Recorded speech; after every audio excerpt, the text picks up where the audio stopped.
오렌지 혁명이라는 책이 있습니다. 그 선데이 아델라자라는 목사님이 우크라이나에서 한 나라 전체를 변혁시키는, 땅을 변혁시키는 일들을 성공하고 그 어떻게 인도하심을 받아서 한 나라가 회복되어지는가를 적어놓은 책이 지금 나와 있고, 저희 생명수교회 하나님이 다음 스텝으로 이 국가적 어떤 변혁에 대해서 말씀을 하셔서 그 책을 저희가 함께 계속해서 읽고 이렇게 나누고 있습니다. 그런데 하나님이 그 모든 일들을 잠시 멈추고 이 백성의 회복, 교회의 회복에 대해서 먼저 말씀을 하시는 거예요.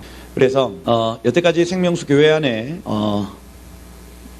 이 목사님께 인정받고자 하는 마음들이나 이런 것들이 다 무너졌습니다. 그렇게 인정받고자 했던 모든 쌓아놨던 탑들은 다 무너졌고요. 그래서 다 이 영으로 다 돌아갔어요. 그리고 또다시 그거를 쌓으려고 하는 시도들도 하나님이 용납하지 않으시는 굉장히 엄미한 순간으로 들어가고 있습니다. 그래서 이제는 직감적으로 아는 거죠. 이제 하나님의 나라는 함부로 지어지지 않겠구나, 온전하게 지어지겠구나 하고 제 영이 직감적으로 느끼고 있어요. 그것이 여러분 교회의 회복이요, 성도의 회복입니다. 그래서 우리 안에, 우리의 마음에 바벨탑을 쌓으려고 해요. 그죠? 근데 하나님은 계속해서 우리의 삶에 오셔서 예루살렘을 쌓으려고 하시거든요. 그죠? 바벨탑은 하나님이 없는 곳입니다. 바벨론은요. 하나님이 없이도 잘 굴러가는 곳이 바벨론이에요, 여러분. 근데 여러분, 예루살렘이라고 하는 동네는요, 하나님이 없이는 절대로 도시가 될 수 없는 곳입니다. 하나님이 은혜를 주셔야만, 비를 주시고 하나님이 사람을 보내셔야만 이 운영이 되어지는 나라, 도시이기 때문에 여러분, 그래서 우리 안에 하나님이 없이 세워놓은 우리의 마음의 이 탑들을 하나님이 이제는 용납하지 아니하신다 하는 겁니다. 그래서 좋은 시간이죠. 아주 좋은 시간입니다. 그래서 막 온갖 일들, 온갖 사건들이 벌어져도 괜찮습니다. 마땅히 하나님이 무너뜨릴 것들을 무너뜨리시고, 할렐루야, 마땅히 세울 것들을 세우시는 시간이다. 여러분, 가나안 땅을 주시기 전에 70인의 이스라엘 백성을 애굽으로 보내셔서 거기에서 백성을 만드시는 작업들을 합니다. 마음을 낮추시고요. 그리고 이 백성을 모세가 끌고 와가지고 바로 가나안 땅으로 들어가지 않습니다. 어디로 들어갑니까? 광야로 들어갑니다. 그러니 광야는 이 백성 아닌 사람들을 백성 되게끔 하는 장소인 겁니다. 그래서 어쩌면 교회는 지금 광야로 들어가고 있습니다. 광야. 이 격리라고 하는 이 쿼런틴이란 요 단어는요, 라틴어 40이라는 단어예요. 40. 그러니 격리라는 이 전염병 때문에 저희가 지금 다 격리를 당했습니다. 여러분, 이 40일의 시간 내지는 40년의 시간, 광야의 시간이거든요. 광야에서 성령과 동행하시고 하나님의 백성이 되셨습니다. 이스라엘 백성들이 40년 동안 광야에서 하나님의 백성이 되어졌습니다. 어쩌면 이 코로나 사태를 통해서 언약 백성들을 이 40이라는 숫자 안으로 몰아넣으시고, 우리가요, 선교하고 열방을 변화시킬 생명수 교회하고 달려가겠다고 결정했단 말이죠. 그런데 출국 금지, 그죠? 입국 금지, 못 간다 하시는 거예요. 못 간다. 격리죠, 격리. 그러면 하나님이 왜 지금 우리의 발걸음을 멈추게 하시는지를 빨리 캐치를 해야 되는 겁니다. 땅의 회복 이전에 백성의 회복이구나. 그죠? 가나안 땅을 들어가기 전까지, 약속의 땅을 회복시키기 전에 백성을 회복하신다. 이 쿼런틴이라는 요 단어를 여러분 한번 조용히 묵상을 해보셔야 됩니다. 격리라는 요 단어, 40이라는 단어입니다. 여러분, 그래서 하나님이 2주 전부터 계속 너의 마음의 그릇을 준비하라고 말씀하셨어요. 이 더러운 그릇에는 하나님 기름 부을 수가 없고, 이 또 작은 그릇에는 하나님이 예비한 그릇을 부을 수 없다. 그래서 이 두 가지, 더럽거나 작거나, 이걸요, 이제 깨끗하거나 넓히거나 이렇게 바꿔야 되는 시점이 바로, 그래서 여러분, 이 격리의 시간 가운데 성도가 되시기를 축복하고, 그렇죠? 이제 우리 사역에도 커다란 욕심이 이제 없어졌습니다. 이미 한국 교회 안에 하나님이 완전히 다 갈아엎으시고는 욕심을 없이 하시는 시간. 인터넷 예배를 드리면서 많은 사람들이 그 안에 가장 근원적인 어떤 갈망들, 이런 것들을 확인하게 하시는 시간인 거예요. 가장 처음부터, 다시 처음부터 하는 시간. 그래서 여러분, 함께 그릇을 준비하시길 축복합니다. 하나님이 요 시간이 끝나면 기름 부으시는 시간이 찾아올 거예요. 그죠? 그때에 준비된 사람들만이 기름을 누립니다. 그죠? 그래서 빨리 재정비, 재정렬 착착착착착 하셔서 주님이 기름 부으실 때에 가득히 차고 넘치는, 그죠? 그 은혜가 있으시기를 축복합니다. 네. 말세죠. 말세입니다, 여러분. 인터넷 보시면 이만한 메뚜기 지금 오고 있죠. 그 사진이 있습니다. 구글에서 메뚜기 때 치면 바로 나온 사진이 있어요. 메뚜기 이만해요. 지금 보셨어요? 이런 메뚜기? 깜짝 놀랐습니다. 사람 손은 이렇게 들었는데 한 30cm 되는 메뚜기가 지금 저기 아프리카에서부터 시작해가지고 중동을 넘어서 파키스탄까지 와 있습니다. 그래서 이게 좀 있으면 중국으로 넘어가는데 중국에는 지금 오리 부대를 만들어놨죠. 오리를 몇백만 마리를 이미 전선에 배치를 해놨어요. 메뚜기 떼가 오면 이걸 잡아먹을 거라고. 그죠? 근데 그 메뚜기 떼가 뭐 수천만 마리거든요. 쭉 타고 넘어오면 저희 동쪽 끝까지 올 수 있습니다. 포항까지. 그죠? 그러면 아마 보실 수 있을 거예요. 그 메뚜기 떼가 여러분 온 하늘을 막 덮고. 그죠? 갈매기 떼. 그래서 말세입니다. 여러분 말세. 전 지구적으로 이렇게 전염병이 한꺼번에 터지는 때가 없었어요.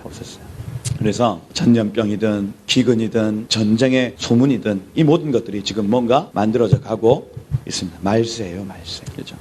여러분 저번에 와서 예루살렘이 어떻게 어떤 정책들이나 예루살렘의 어떤 뭐 정치인이나 이런 것들이 우리에게 좋은 인사이트를 준다고 말씀을 드렸습니다. 그래서 막 평화협상안 이런 것들이 타결되면서 알리아법이 개정이 될 가능성이 굉장히 커요. 여태까지는 알리아가 이 유대인들을 알리아가 유대교가 아니면은 알리아로 인정을 안 해줬습니다. 그래서 저기 이디오피아나 그다음에 스페인계 스파라딤들 이런 스파라딤계 유대인 이런 사람들을 고국으로 돌아와도 인정을 안 해주고 집을 안 주기 때문에 못 돌아오는 상황이었다. 근데 이번에 이 네타냐후 총리와 이 간츠 요 두 분 협상을 하면서 요 알리아 정책에 대해서는 진보적인 분들에게 그 정책 상황을 넘겨버린 지금 상황이고, 그래서 지금 이디오피아나 스파라딤 쪽에 있는 유대인들이 정식으로 이스라엘 땅으로 돌아올 수 있게 되는 그 법이 이제 열릴 가능성이 굉장히 큽니다. 이게 왜 중요하냐면 성경의 많은 구절들 안에 유대인들이 고토로 돌아오는 일들, 이집트에서부터 출애굽에서 고토로 돌아오는 일, 바벨론에서부터 출바벨론에서 고토로 돌아오는 일, 이게 굉장히 중요한 하나님의 카이로스거든요. 요건요 그냥 일어나는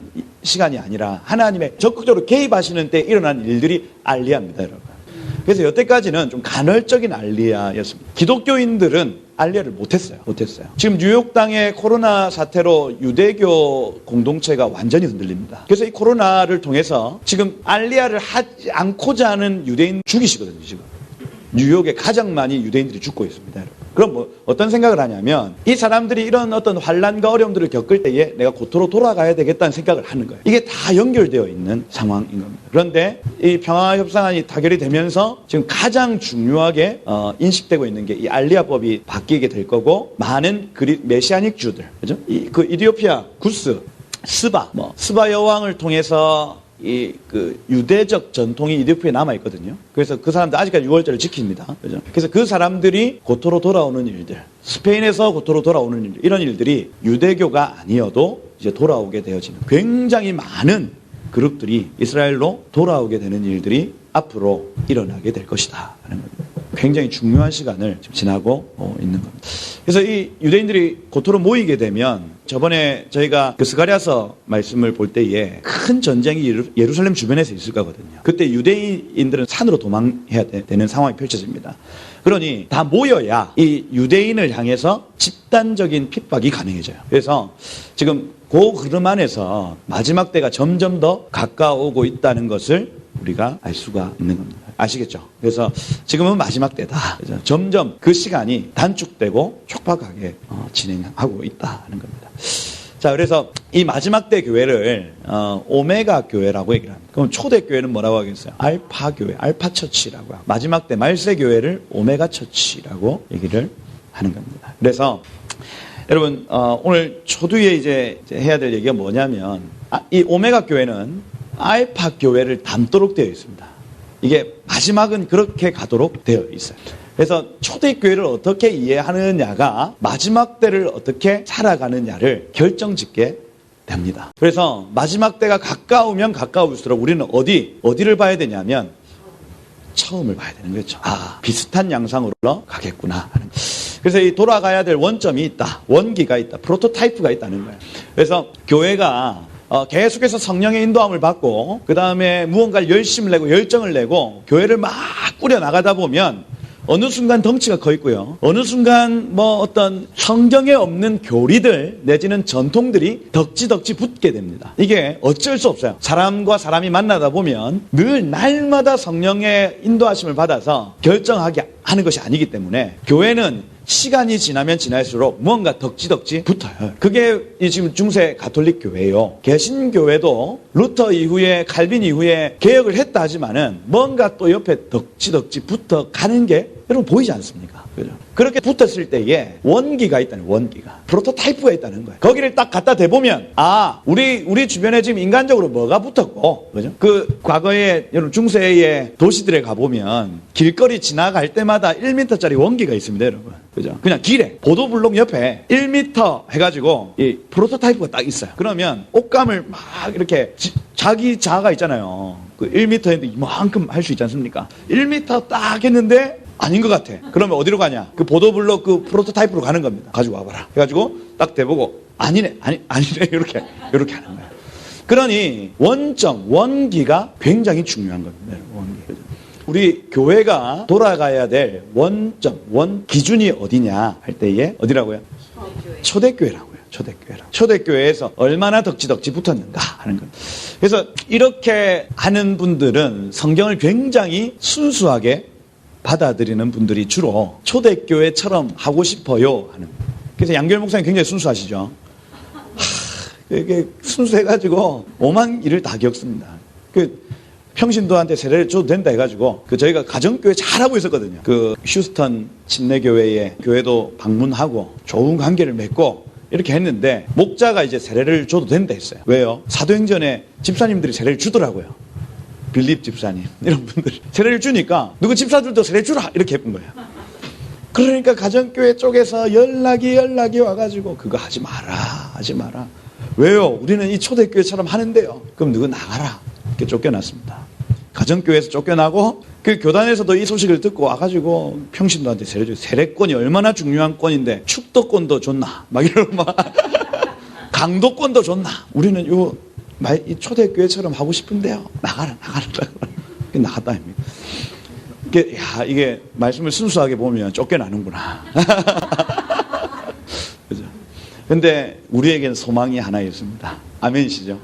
주님이 여러분 겟세마네 동산에서 교회를 잉태할 때 이 피가 땀처럼 흐르면서 잉태하신 출산하신 교회예요. 그러면 그 교회의 모습을 담고 싶은 갈망이 우리 속에 있는 겁니다. 있어요. 저에게도 그런 갈망이 있습니다. 그래서 여러분 우리에게는 원점 기준이 있다. 초대교회다. 초대교회를 어떻게 잘 이해하느냐에 따라서 우리의 신앙 생활이 달라지도록 되어 있다는. 많은 사람들의 기준이 다 달라요. 그래서 통합 측, 합동 측, 그다음에 고신 측 이런 데는 원점 기준을 어디에 잡냐면 칼빈으로 잡습니다. 칼빈이 어떻게 교회를 운영했냐를 기준으로 잡아요. 그러니 그 칼빈에서 벗어나면 다 이단이에요. 다. 그죠? 우리는 초대교회에서 벗어나면 다 이단입니다. 그죠? 예수께서 잉태하신 이 처음 교회에서 벗어난 교회들은 다 이단입니다. 가톨릭 이단입니까? 이단이에요. 그래서 여러분 가톨릭 결국에는 교리가 다르더라고요. 교리가 다 다릅니다.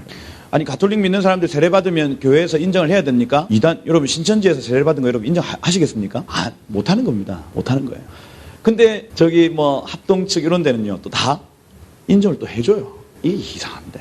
기준이 명확하지 않아서 그래요. 우리의 기준은 어디다 앞으로? 초대교회다. 그죠? 이 기준을 분명히 하면 이게 가능합니다. 한 3주 전부터 하나님이 또 미혹에 대해서 말씀을 하셨거든요. 미혹이 앞으로 찾아올 것인데 준비해라. 이렇게 강권적으로 말씀을 하셨어요. 2020년도 9월 달에 헤이그에서 종교통합회의가 있죠. 그거 들어보셨죠? 그것도, 근데 거기 헤이그에 있는 한 궁전에서 하는데 거기가 국제법을 재판하는 장소에서 종교통합회의를 합니다. 그래서 이게 굉장히 좀 심각한 상황이 될 수 있죠. 거기가 이제 유엔에서 주관하는 국제법 재판소 그죠?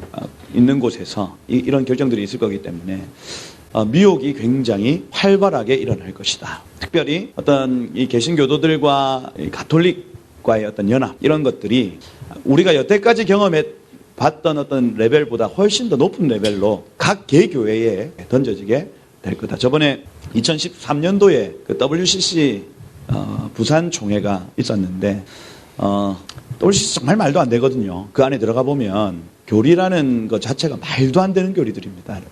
다 모였죠, 다. 근데 합동측 목사님들이 이거 정식으로 반대하지 않았습니다. 근데 합동측은 그러면 안 되거든요. 이거 다 아시죠? 교회사에서 합동은요, WCC 에큐메니칼 운동 때문에 갈라져 나온 교단입니다. 그래서 이 총신이라는 동네에서는 이 WCC는 무조건 막았어야 되는 상황인데도 부산의 어르신들이요, 그 김삼환 목사님하고의 어떤 친분 관계 때문에 우리 형님이 일하시는데 어떻게 내가 이걸 할 수 있나 하고 딱 그냥 덮어주셨죠. 그러면서 그 교계 전체 그 장로 교계가 그거를 받아들이는 결정들을 합니다, 여러분. 이게 심각하죠.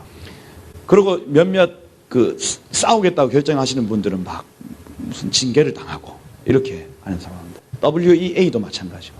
그러니 보수 교단들은요, 앞으로 제도권 안에 있는 교회들이 이런 어려움들에 노출될 가능성이 굉장히 큽니다. 은사주의권 교회 안에서도 마찬가지입니다. 지금 뭐 WLI, 그다음 IHAB의 몇몇 인사들이 이 가톨릭과의 어떤 연결성이 분명히 있기 때문에 그 단체가 소속되지는 않았지만 그 유명한 강사님들이나 이런 분들이 지금 거기에 연결되어 있는 그림들이 있어서 이게 은사주의권이라고 해서 안전지대에 있는 것이 결코 아니다. 그래서 이제는 정말 각자 각 개교회 개인들이 분별하고 명확하게 이야기를 해야 되는 상황들로 가겠다 하는 겁니다. 이게 지금 다 마지막 때 연결되어 있는 그림입니다. 마지막 때는 군대가 통일이 되고 그 다음에 이 화폐가 통일이 되고 마지막으로 종교가 통합이 되어집니다. 군대와 화폐와 종교, 이 세 가지는 반드시 통합 양상으로 갈 수밖에 없다. 이걸 알면 이깁니다, 여러분. 초대교회, 우리가 반드시 마지막 교회가 알아야 하겠다. 자, 지난번 강의, 시편 강의할 때에 이집트 갔다 온 얘기들 하면서 이집트 교회가 굉장한 핍박 가운데 살아남아 있습니다. 콥틱교 살아남아 있어요. 그래서 여러분, 과거에 이집트의 피라미드는 태양신의 어떤 그 숭배입니다. 여러분, 태양신 숭배. 그래서 이슬람이 오기 전에는, 이슬람이 그 주후 600년이죠. 600년 전도에 마호메트가 막 이렇게 쓸어가지고 그걸 덮었지. 그 전까지는 마가 요한에 의해서 이집트가 전체가 복음화가 되어 있었죠. 복음화가 되기 이전에는 태양신을 숭배했던 나라였습니다. 그러니까 강력한 태양신 숭배. 그죠? 그리고 복음이 들어왔습니다. 그 이후에 나타난 어떤 양상들이 결국 이집트 교회가 그 이단으로 판정받거든요. 마리아 숭배 거절해가지고. 그러니까 주류, 제가 이렇게 쭉 나중에 이 교회사를 잠시 언급할 건데, 교회사의 주류는 마리아 숭배를 용납했던 사람들입니다. 서방 교회라고 할 때에 주류는 마리아 숭배를 인정했던 그룹이고, 이단으로 정죄받았던 아리우스나 네스토리안 이런 사람들은요, 다 마리아 숭배 때문에 주류에서 빠져나온 사람들이에요. 그래서 우리 신학교에서 공부를 할 때에 주류를 배우거든요. 주류. 그래서 뭐 로마의 주교가 어떤 메시지를 던졌다, 내지는 안디옥 교회의 주교가 어떤 메시지를, 이거를 주로 여태까지 한 번도 일반 신학교에서는 이 동방교회 전통, 그러니까 서방교회는 주류고 동방교회는 아류거든, 아류. 이단입니다, 이단. 그죠? 근데 가만히 이거를 연구를 해보고 이렇게 살펴보니까 오히려 성인 숭배, 마리아 숭배, 그죠? 나중에 면죄부까지 가게 되는 이 주류가, 그죠? 이 사람들이 더 득세하고 있고, 이 사람들이 가지고 있는 자료나 이런 것들은 다 꽁꽁 숨어져 있는 수도사형성, 이렇게 가지고 숨어져 있는 것이 이제서야 한국교회에 소개가 되고 있는 상황인 겁니다. 그래서, 이집트 교회, 특별히 제가 이 강의를 준비할 때에 이집트 알렉산드리아에서부터 시작되는 수도원 운동 안에서 초대교회 성도들이 어떻게 그들의 영성을 관리하고 그들이 이 그리스도를 기다렸는가를 조금 이렇게 살펴보려고 한다. 그래서 태양신 숭배를 뚫고 지나온, 그 다음 달신, 태양, 해, 달, 별, 사람들이 이거 다 숭배하거든요. 이집트 똑같습니다. 태양신 숭배했고, 달신, 무슬림이죠, 무슬림. 그래서 이 달신의 영향력 안에서 이집트 콥교회가 그 환란을 뚫고 지나오더라 하는 겁니다. 그 다음 지금 이제 이 별신이라고 할 때에, 별신은 주로 음란과 쾌락입니다. 그죠? 하늘 여신, 하늘 성신 이렇게 표현하는 거죠. 여인의 형상, 음녀의 형상을 띠고 교묘하게 핍박하지 않습니다. 별신, 하늘 성신, 하늘 여신은 핍박의 구조로 가져가는 게 아니라 유혹의 구조로 가져갑니다. 그러니 음란이나 어떤 쾌락 쪽으로 그 영적인 기류가 풀어지도록 되어 있는 거죠. 그래서 지금 이집트 교회 지금 싸우고 있는 영적 전쟁은 하늘 성신, 하늘 여신과의 싸움이다. 지금 이걸요 싸우고 있습니다. 싸우고 있어요. 우리는요, 지금 이 남한 땅, 북한 땅은 지금 태양신과의 영적 전쟁 아닙니까? 그런데 김정은이가 지금 막 죽었니 살았니 하고 있습니다. 그 뒤에 음녀의 세력이 있습니다, 여러분. 음녀의 세력. 그게 지금 보여지는 게 무슨 현송월, 김여정, 또 뭐 이런 여인들의 이름이 계속해서 툭툭툭 튀어나오거든요. 그게 뭐냐면 지금 태양신 숭배와 달신 숭배를 뛰어넘는 이 한 단계 텀이 지금 지나가고 있는 상황인 거예요. 그러면 앞으로 이런 그 핍박의 구조가 아닌 그 유혹의 구조, 통일이 될 수 있습니다, 여러분. 그런데 통일이 되었을 때의 유혹의 구조로 바뀔 수 있다. 요겁니다. 그래서 그 북한 성도들이 지금 20만 정도, 20만에 30만 있다고 지금 보거든요. 지하에서. 그 사람들이요, 여전히 모여서 예배합니다. 이걸 여러분 보세요. 우리는 코로나 사태 때문에 안 모이잖아요. 북한 사람들 모이면 죽거든요. 그런데 모여서 기도해요. 모여서 예배합니다. 그러니 이게 여러분, 우리가 치사율 0.1% 되는 코로나 때문에 교회가 안 모입니다, 여러분. 근데 그 사람들은 치사율 몇 프로예요? 들키면 죽습니다, 들키면. 그런데 그 죽음의 공포 앞에 뚫고 모여서 예배하는 겁니다. 어마어마합니다. 어마어마해요. 여태까지는 핍박의 구조였다. 그죠? 근데 유혹의 구조로 바뀔 수 있다. 탈북자들 여러분 한번 만나보셨습니까? 만나보시면 알겠지만 좀 넘어오신 지 꽤 오래되신 분들은 이미 남한 교회는 핍박도 없고요. 유혹밖에 남지 않는 교회입니다, 여러분. 돈의 유혹, 뭐 권력의 유혹, 여자의 유혹, 남자의 유혹 이런 것들만 가득한 이 하늘 성신이 그냥 가득 채워진. 근데 탈북자들이 넘어와가지고 이걸 빨리 배우는 겁니다. 빨리 배워. 돈을 더 나를 위해, 그죠? 더 이걸 챙기려고 악착같이 챙기려고. 왜 더 안 주냐? 오히려 탈북 사회 굉장히 힘들어지는 걸 봐요. 그죠? 그러니 지금 20만, 30만이 굉장히 순수한 신앙을 지금까지 지키고 있었단 말이죠. 그런데 이게 문이 열려지는 순간 그 신앙 보장할 수가 없는 겁니다. 이 남한교회에게 요구하시는 이 유혹을 뛰어넘는, 음녀를 뛰어넘는 신앙. 하나님 우리에게 지금 그걸 요구하시거든요. 근데 가장 어렵습니다. 이 부분이. 핍박을 하면요. 보통 간 크신 분들은 아나 죽여라. 여기 있다. 목 여기 있네. 여기 잘라라. 이렇게 하시거든요. 간이 작으신 분들은 하고 그냥 도망갑니다. 어떻게든 도망을 가든지 그 앞에서 순교를 하든지 핍박은 견딥니다, 여러분. 유혹은요. 그러질 못하는 거예요. 넘어가요. 근데 이집트 교회는요. 여러분 그거 아시죠? 그 동굴교회. 이집트 동굴교회 가기 전에 여러분 어마어마한 악취를 뚫고 지나가야 되는. 그죠? 너네 편하게 살 수 있다. 이 신앙을 버리면 편하게 살 수 있다. 근데 우리는 버리지 않겠습니다. 그러면 이 도시 전체의 쓰레기를 너희가 치워라. 해가지고 그 모든 도시 전체에서 나오는 쓰레기를 그 마을에 다 갖다 던지는 겁니다. 그러면 그리스도인들이 날 때부터 아이 손목에 새겨버리죠. 너는 그리스도인이야 하고 새겨버립니다. 그래서 이거를 국가에서 새기는 게 아니고 아버지가 자기 자녀에게 새겨버려요. 배반하지 마. 예수님 너 배신하지 마 하고 새기는 거예요. 그럼 그 아이는 이 표 하나 있는 것 때문에 쓰레기 치워야 되는 거예요. 평생을. 근데 그렇게 편하게 사는 것보다 옳게 사는 것이 맞다 하고 그 일을 지금까지도 하고 있는 거예요. 지금까지도. 이집트 교회에 비밀이 있습니다, 여러분. 유혹까지도 떨쳐버리고 신앙을 지키고 있는 사람들이 있어요. 그래서 초대교회의 영성이죠. 초대교회의 영성입니다. 나중에 말씀드리겠지만은 카타콤이라는 곳은요. 기독교인들이 판 동굴이 아니에요. 카타콤은 본래 사람이 죽으면 성 밖에 무덤을 만들어 놓는데 이 성 안에서 쫓겨난 사람들이 갈 데가 없어서 그 무덤 안으로 들어가서 거기서 예배하고 있는데 한 사람 찾아오는 거예요. 그러니 이 구약으로 치면 나환자촌입니다. 나환자촌. 아무도 돌아보지 않는 곳. 그곳이 여러분 카타콤이에요. 먹을 게 어디 있습니까? 아무것도 없는 곳입니다. 거기에 하나 둘씩 귀족이었던 사람도 그죠? 거기로 와서 쫓겨나서 거기에 한 동굴 한켠에 자기의 삶을 살아가는 거예요. 카타콤. 그렇게 거기에서 장사하고 환난을 이기고 유혹을 이기는 초대교회의 영성이 있다는 겁니다. 여러분 교회가 원점으로 다시 돌아가야 됩니다. 하나님이 마지막 때가 되면 될수록 어떻게 이들이 핍박을 이겼는가, 어떻게 이들이 유혹을 이겼는가를 우리에게 가르쳐 주시더라.